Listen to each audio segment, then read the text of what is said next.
Hey, this is Mike from the One Stop Co-op Shop doing another review of a game currently on Kickstarter by Stealth NC. Quick disclaimer that I am receiving no compensation for this review. I just want to tell you about the game. Also note that I've only played what's available for the game on Tabletop Simulator. The designer did offer to send me a prototype, but I figure I would save him the shipping and just try it for free online. Now, I hadn't heard of this game before, and I certainly hadn't heard of the events it depicts, which are Italian, human torpedoes blowing up ships in World War II. What?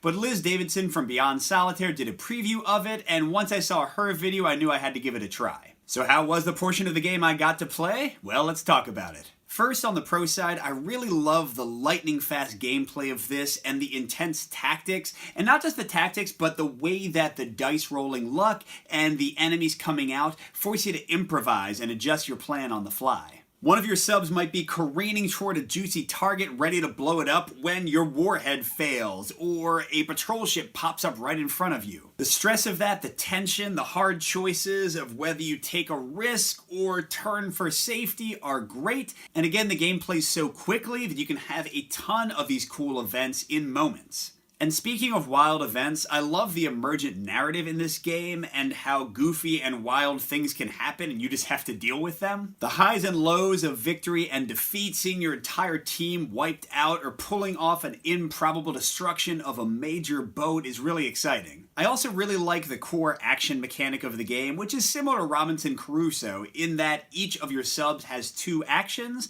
and you can try to do 2 different things but have to roll for each of them and have a chance of failure, or you can guarantee that you do one thing correctly by using both your actions. These hard choices, this push your luck element, really gives the game a lot more tactics and strategy than you might think it would have otherwise. And finally, I really enjoy the campaign system here and the natural progression in both the capabilities of your subs and your pilots, and also in the defenses. Your subs will grow more reliable throughout the campaign, less likely to malfunction, and your pilots will gain new skills and have better luck with certain types of die rolls, which will impact your tactics. But the enemies will slowly adjust to you, raising their chances of catching you, bringing new defenses and new attacks to bear. One-off games of By Stealth NC are fun enough on their own, but adding on the option of doing the campaign play really makes it feel special. Now, despite all those pros, I do have a few potential cons, which might hit you more or less depending on the type of gamer you are. The first big one is the randomness in the game. Yes, you can use both your actions to guarantee you do something correctly, but generally that's too slow to win fully, so you have to take some risks, and if the dice just don't go your way, you'll be left dead in the water, which can be fun, but can also be frustrating. And there's more randomness in the enemy turns, where you're flipping from this alert deck to see if they spot you, to see if new patrol ships show up. First of all, flipping 6 or 9 or 12 cards from the alert deck in one round might feel a little arduous for some players. And again, randomness can rear its head and make things go terribly for you or incredibly smoothly, which might not bother you, but might be a big issue. The other potential concern here is solo versus co-op play. If you think you're going to play the game solo, you're totally good to go. It runs extremely smoothly, gives you a lot of fun options, and is really quick to play. But if you're going to try co-op, I think your enjoyment will depend a lot on how you run it. Because each sub's turn is really quick and really simple, if you just divide up the subs between the players, it might not feel like you do a lot on your turn. Add on the very real chance that one of your subs will get blown up early and someone might be left without anything to control, and that might be an issue. So my preferred way to play this co-op is as sort of communal planners, where you all work together and make choices for the whole team as one. But that's a different kind of co-op that not every playgroup is going to like. So again, if co-op is the main way you're going to play this game, you might want to think about whether it's a good fit for you. But for me, for the tension, for the fun, for the great emergent narrative, By Stealth NC is a big hit, one of my favorite games I've played in the last month, and one I'm really excited to see the final production copy of. And if you want to see the game in play, check out Liz's video on Beyond Solitaire. I've linked to it in the video notes. She did an amazing playthrough video, one I honestly can't improve on. Good gaming, everyone, and I'll see you at the next stop.